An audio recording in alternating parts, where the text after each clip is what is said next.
Hey, what's going on, you guys? Welcome to Real Madrid Hub again. I'm your host, Dr. JOTA, and today, as a Monday that it is, guys, I have to deliver some news after a weekend.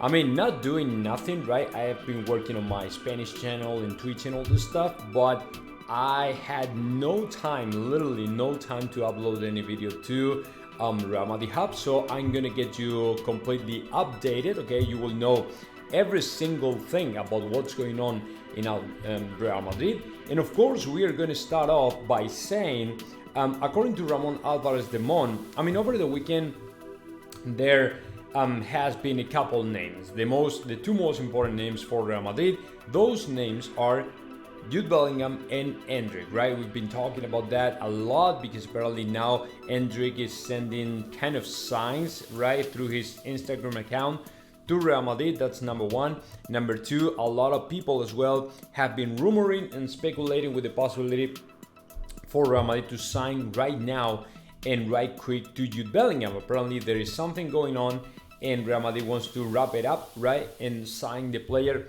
as soon as possible. So we won't have any other super exciting summit or something like that, as we are going to wrap this up as quick as possible, okay? And so that'll be by, not gonna say today or this week, but before the next year for sure, and before March for sure, okay? So no doubt about it.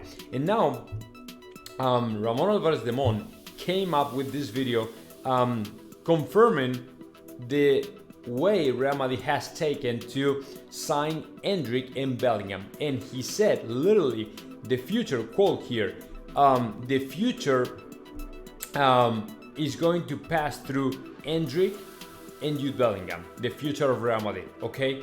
So what he basically confirmed is, yeah, there are players out there we are really interested in, like Erling Haaland, but for now, there are two players, Bellingham and Endrick, which are the most important for the foreseeable future, right? For the short term, for the short future. So my opinion is, like I said, yeah, Real Madrid is getting closer to sign these players because they are the most important for the next future of Real Madrid.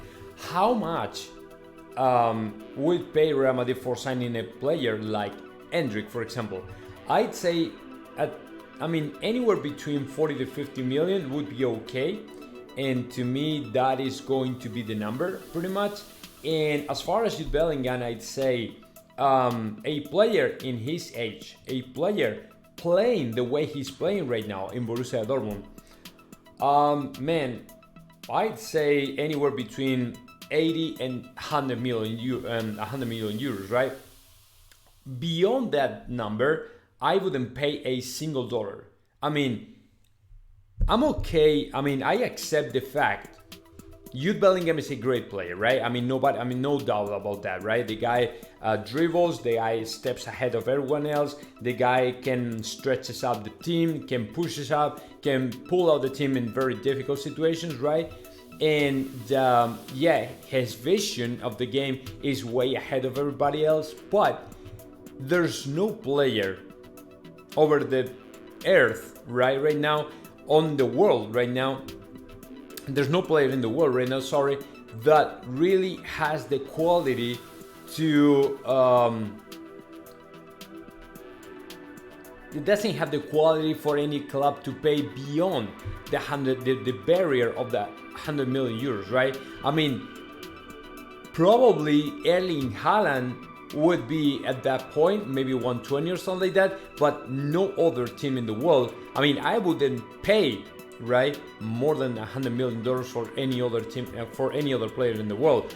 But I think that Real Madrid will be smart enough to pay anywhere between, like I said, 80 to 90, 100 million, that's it, right? So, but the thing is, the point, guys, is they are getting closer to Real Madrid, and all that you are listening, all those things you've been listening or hearing or something like that are true, and they are getting closer to Real Madrid, okay? So that is as far as the player. Now, let's go talk and something about Kylian Mbappe, because the other day he didn't seem really happy in Paris Saint-Germain, and in one of his stories in Instagram, he dropped this picture with this word, this one, specifically this word, private gang.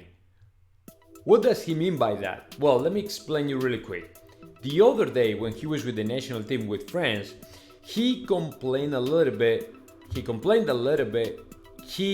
didn't have the freedom to play wherever he wants in PSG. And he was feeling freer or with the confidence, with the liberty to play with more confidence. With more, freer. Right, that's the word. He feels freer in the national team of France to play wherever he thinks it is better at any moment, right? I mean, if I have to drop to the left side, it's fine. If I get a drop to the right side, it's fine. If I get to be in the middle, it's gotta be fine because the coach really trusts me, right?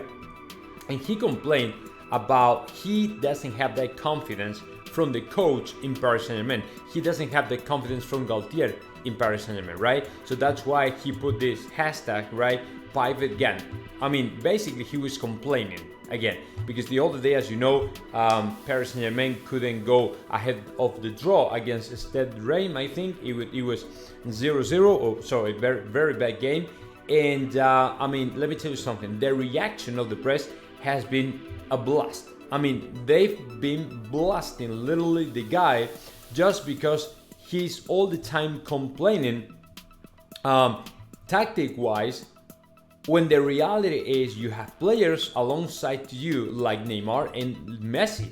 So how in the world are you going to complain if you really want to, win titles and achieve goals and stuff like that? You have the best company ever, like people like Neymar, Messi, and other players like Sergio Ramos, and I mean, all the people surrounding him, right? So there's no point in complaining about anything because Al-Khelaifi created, designed, and built up a squad just for you.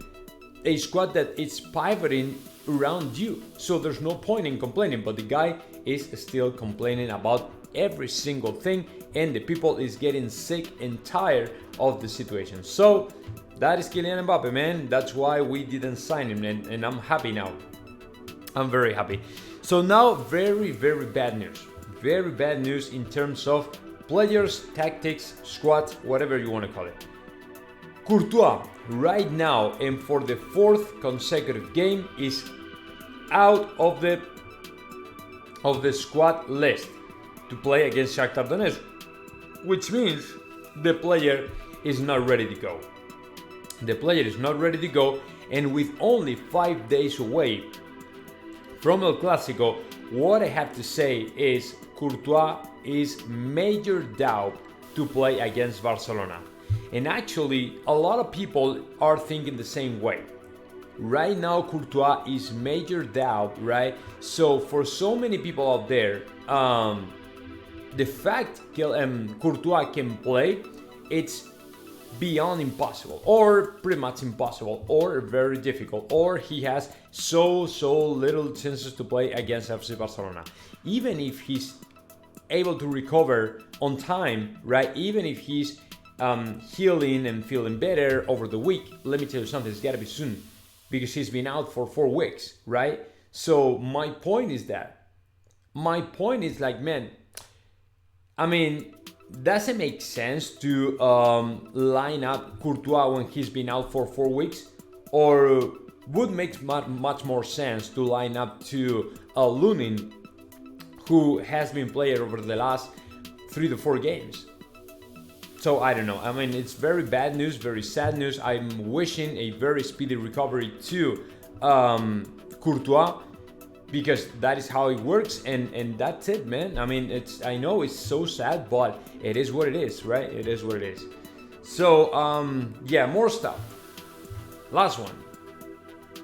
I'm going to talk about Erling Haaland and how the player can become one of the best players paid in terms of not salary, but in terms of revenue, income, whatever you're going to call it, profit. I would say profit because all the money is for him. So in terms of profits that he can generate, right, if he signs for Real Madrid. Because as you know right now, in terms of sponsorship deals, the player is making about apparently 4.5 million a year, right? Which is very far away from his salary. And typically what happens is all the players that are making about, say, for example, I don't know, anywhere between 15 to 20 million or something like that, they are doubling down that money because they are making the same amount of money, right, in terms of sponsorship deals, right? So the thing is, if he signs for Real Madrid, the prediction, the projection, the estimation, right, for him is to make as much money as he's making a salary, right? For example, if he signs for Real Madrid and he's making about, I don't know, 15 to 20 million as a salary, he might be making the same amount of money in terms of sponsorship, right? So I don't know, man, but that's great, and to me that'd be awesome. And I mean, I don't think though he's gonna feel attracted by that, but at some point it's like, man, if I go to Real Madrid, I'm gonna play in a great team, right? In one of the biggest or the best team in the world. One thing. The second thing is, if I can even make more money, that's awesome, right? Because I'm playing in a team that is great, and at the same time I'm making a very good money. So to me it makes a lot of sense. So let's see what happens. Let's see if the player is okay with that. And I think that he'll be okay with that, because I mean, when you're making such crazy money, man, I mean, it's just great. So yes, let's see what happens with Erling Haaland, and if finally we can make it. But that's great, that's awesome, that'll be awesome. So yeah, that's it. That's what I have for you all, guys. And well, I'm gonna get another round of news, and I'll see you in the next one.